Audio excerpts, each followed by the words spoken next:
Well, welcome to Bowers Mansion. It was actually built in 1862 by Eileen and Sandy Bowers, who made their fortune in mining just on the other side of the hills across the valley.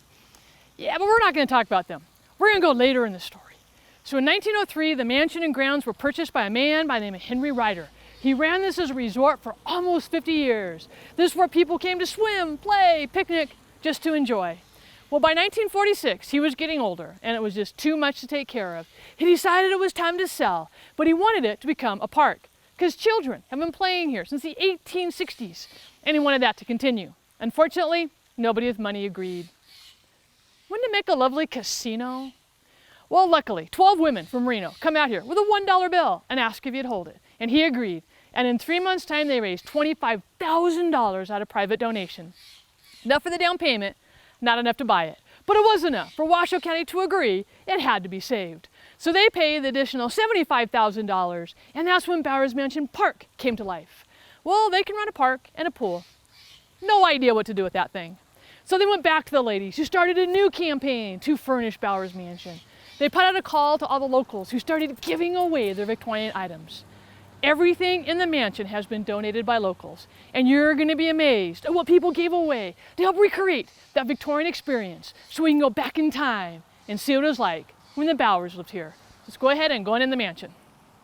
Okay, so we're going to pretend this is 1864. In 1864, everything was different. Reno didn't exist. Virginia City was thriving, probably the largest mining community in the world at the time.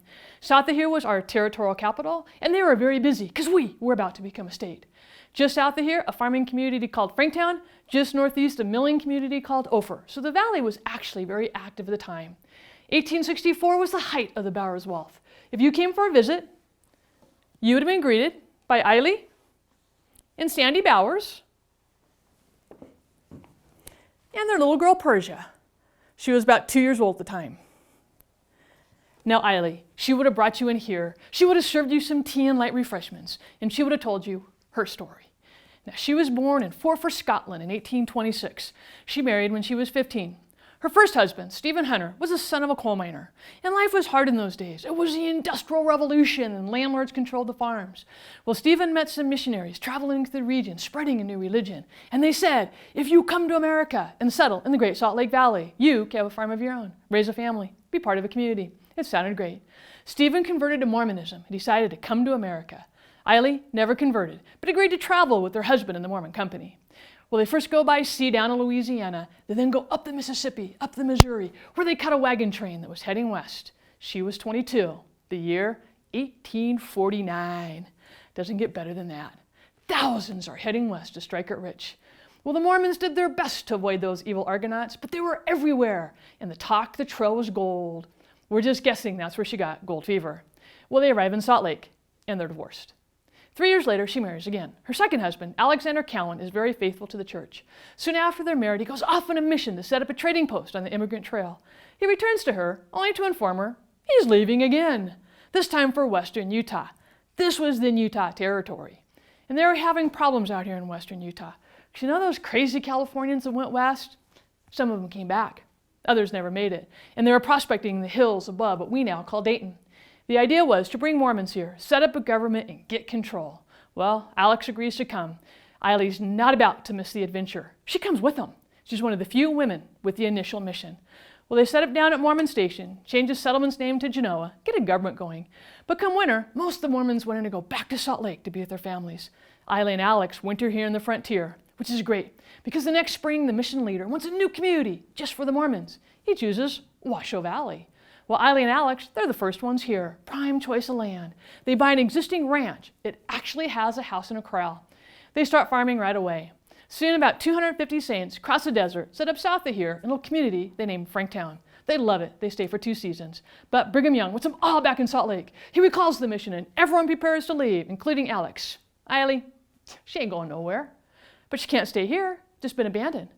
But just on the other side of those hills, there's a little mining camp called Johntown. About 180 prospectors searching for their fortunes. Eileen moves up there. She opens her first boarding house. She's now cooking and cleaning and taking care of the miners, and she's finally started her life in gold country. Okay, so again, if this was 1864, it was about a 3-hour buggy ride from here to Gold Hill. So if you came for a visit, You would have stayed for at least one meal. Eileen and Sandy would have brought you in here, served you some food, and while you ate, I'm sure they would have entertained you by telling you more stories of those early days of mining. So back up at Johntown, the prospectors are working their way up the hill, finding larger and larger deposits of gold. They finally find a large enough deposit to start what they call the rush to Washoe. Hundreds of Californians are coming over to see what's happening on this side. They abandon their camp of Johntown, and they start a new town they name Gold Hill. Well, Eileen, she opens a new boarding house, but she's also buying and selling mining claims. One of the new arrivals, his name is Lemuel Sanford Bowers from Illinois, and he's up there prospecting, and he's buying and selling mining claims. Well, it turns out that he has a 10-foot claim right next to her 10-foot claim. As the story goes, they joined their claims and their lives forever. And the two were married in August of 1859. Now, this is the early days of hard rock mining. Prior to this, it's all placer. Gold's on the surface, you wash it away. Now, you have to dig deep into the earth to find your gold. 20 feet? Not much. It's all they needed. They sink a shaft, they cover their mine, and they are pulling out gold like crazy. But there was a problem with their gold. There was this blue stuff that was stuck to it. It was this clay, it was clogging up the machines, getting in the way. It's horrible stuff, it's everywhere. Well, they send their gold to California to be assayed. Some of that horrible blue stuff is stuck to it. Yeah, it's called pure silver. And the Bowers are rich. They have more money than they know what to do with. Well, if you're gonna be rich, you gotta have a mansion. But where? Not up on the hill. Now Virginia City's come to life. Mines, mills, noise, thousands are up there. They wanna be in the valley where it's nice and quiet. But how do you get land in the valley? Well, you got that second husband. Okay, this is still Utah. Early Utah law states moving out of your spouse's house is a divorce. Alex left, it's over. But there's land in question. They bring in lawyers, they bring in surveyors. Alex sells 160 acres of his ranch and makes $1,000 profit. He then gives Eileen 160 acres. We are on the original Cowan Ranch. Best property in the valley. Well, what do you do when your house is being built? Go to Europe. That's what rich people do. They go off on a 10-month excursion. They explore the old country. Eileen got to go to Scotland, visit her family. It was really nice. When they come back, they have with them art and furniture and jewels and clothing and a wee little girl. And we'll talk about her later. Okay, so this is the kitchen, which is the heart of any home. 1864, probably where you'd have found Eileen cooking, cleaning, little Persia playing with her dolls. Now, if you came as a guest in those days, yeah, you would have gone to the parlor or the dining room. But think about it. If you were a friend, isn't this where you would have spent time with the Bowers family? So when the Bowers lived in Gold Hill, they had two babies, born a year apart, both died as infants. A year later, they go off to Europe, come back with a little girl.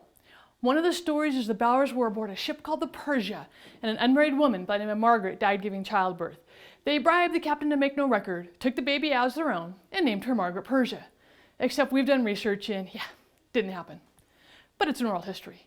Somewhere in the story is the truth. We just don't know what it is. And we may never know the details, but that's okay. We do know the summer of 1863, the Bowers family moved in, and little Persia had these two rooms in the back. Mining is boom and bust, and soon after the Bowers move in, Virginia City's played out. The silver's gone. Sandy moves back to Gold Hill to try to save the mine, puts everything they have left back in, deeper, deeper. Nothing's coming out. What he didn't understand in those early days of hard rock mining is he had a surface deposit. That's how he got so rich so fast. Once he breaks below the deposit, there's nothing left. He finally decides it's time to sell the famous Bowers mine. But on April 21st, 1868, Sandy dies of a lung complaint. He's 35 years old. But when you think about it, at least he got to live the dream.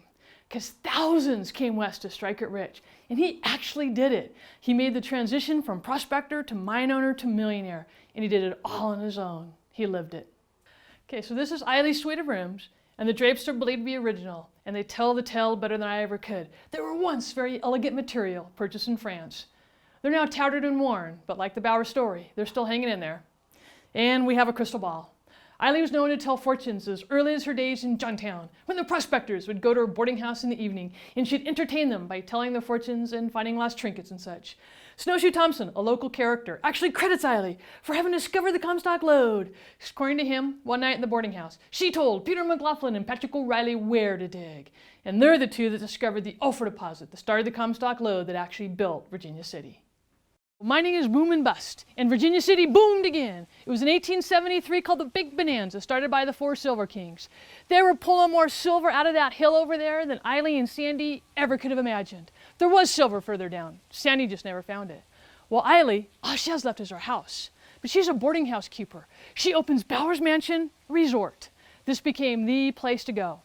Now, 2 weeks after Sandy died, Reno was born on the Transcontinental Railroad. Virginia City wanted to be connected. They built a railroad from the other side of that hill, around the hill, through Carson. And about halfway between here and the freeway, there's a little line of fence posts. That is the actual V&T right-of-way. It's where the Virginia and Truckee Railroad came through the valley. So now you could easily come down for a quick visit. Any weekend, somebody was down here having a picnic. The school kids, the churches, the organizations. The largest was the Miners Union. 4,000 to 5,000 people for one picnic. Can you even imagine that? They're coming by horse and buggy and wagon. There's a train. There's so many cars in that train you can't even see the end. They're all decorated with flags and banners. Most of the cars are flatbeds with chairs so you can easily ride. Not safely, but easily. There's a boardwalk from here to there so ladies don't soil their dresses. They got their parasols and their hats, and you had to have a new hat if you're coming to Bowers Mansion. They lay down their blankets, they got their picnic baskets. Need more food? Eileen's busy in the kitchen. You got kids swinging from the trees, playing in the fountain, swimming in the ponds. She had 2 swimming ponds for everyone's enjoyment. Bands playing all day long. The best new games, archery, croquet, badminton, you name it, it was out here. Grant Smith wrote History of the Comstock Lode. He talked about the picnic years and said no child ever forgot their first trip to Bowers Mansion. It was a trip to paradise. Here the mansion looks a little different. With people spending money again, Eileen decided to add on to the boarding house aspect. She actually added a 3rd story. At one time, there was 8 rooms over the main house and 3 off of each of the wings. For most of the history of the house, that's what Bowers Mansion looked like. It wasn't until the mid-1960s that Washoe County passed a bond, decided to remove the old boarding house, rebuild the cupola, and take Bowers back to the original look. That's what we see today.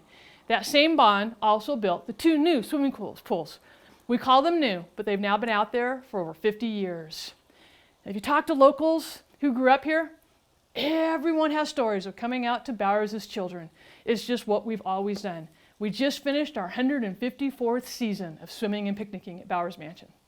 Okay, so this might have been a guest room, it might have been a sick room. In all reality, this is probably where they lived. It just makes more sense down here. During the boarding house years, Eileen could easily take care of business. Also during those years, little Persia was getting older, and it's not a real good atmosphere. She went to live in Reno. She stayed with the family so she could go to school, be with children her own age, and learn music. The father was a music teacher. With a train, come out and visit anytime she wanted. The summer of 1874, she was out for about 3 weeks. Had a nice visit with her mother, but picnic season was picking up. Persia went back to Reno, Eileen went back to work, and then she got word, come to Reno. It was too late. Persia died of what we believe was appendicitis at the age of 12. She's brought back here and is buried on the hill with her father. Based on some vague newspaper articles, it sounds like Eileen went back to Gold Hill about that same time and had the babies moved. So we do believe all the children are buried on the hill behind us. Well, by 1876, Virginia City is once again in decline. The picnic years are coming to an end, and Eileen's broke. She can't pay her taxes, hasn't paid for the 3rd story, and her creditors are coming after her. Then on May 3rd, at 1 o'clock in the afternoon, on the Reno courthouse steps, Eileen loses everything at public auction for $10,000. Well, not being one to give up, she takes her crystal ball and begins a new career. She actually travels around the region telling fortunes for small change. She finally ends up in San Francisco, where she's listed as an astrologer for the rest of her life. Well, the mansion goes through several owners and falls into disrepair until the turn of the century, when a German brewer by the name of Henry Ryder is in a bar in Reno and saw that painting that we were just looking at upstairs. He fell in love with the painting and bought it for $10. Hung it in his own room. A couple years later, a guy by the name of Sam Davis is in and they're chatting, and Sam says, you know, I can get you that house. Handshaking $1,000. Henry Ryder buys Bowers Mansion, sight unseen. It's a mess, but that's okay. He hires people to fix it up and run the resort, and it's slowly coming back to life. One of his goals was to have Eileen return, live in her old bedroom, and tell fortunes as an attraction. Unfortunately, 6 months after the purchase, Eileen died, born alone in the King's Daughter's home in Oakland, California. She was 77 years old. Her cremated remains had already been sent off to the Potter Cemetery to be buried in an unmarked grave when Henry intervened. The remains were claimed. Eileen took her last train ride home, and she is buried on the hill with the rest of the family. Well, in 1911, Henry loses his wife. In 1915, he remarries a much younger woman, and Edna wants to live in the house. So they sell their bungalow in Reno, they move out here, and they occupy Sandy's suite of rooms. And the mansion is once again a home. Plus, times are changing. It's 1917 when they move in. Soon, the war ends, and the Roaring '20s begin. People are once again looking for a place to go to find entertainment. Bowers is the destination. You could easily get here from Reno, 2 to 3 hours in your Model T, depending how many flat tires you got. Henry had a gas station out back, just in case you needed it. This was a music room. It had a player, piano, and a Victrola, so you could dance at all hours. Edna served meals in the courtyard. Henry turned the library into a bar, but not during Prohibition. It's a family resort. It's a soda shop in those days. Well, they make it through the Depression. They survive the war years. And finally, in 1946, enter 12 women with a $1 bill, assuring us that Bowers will always belong to Nevada's children.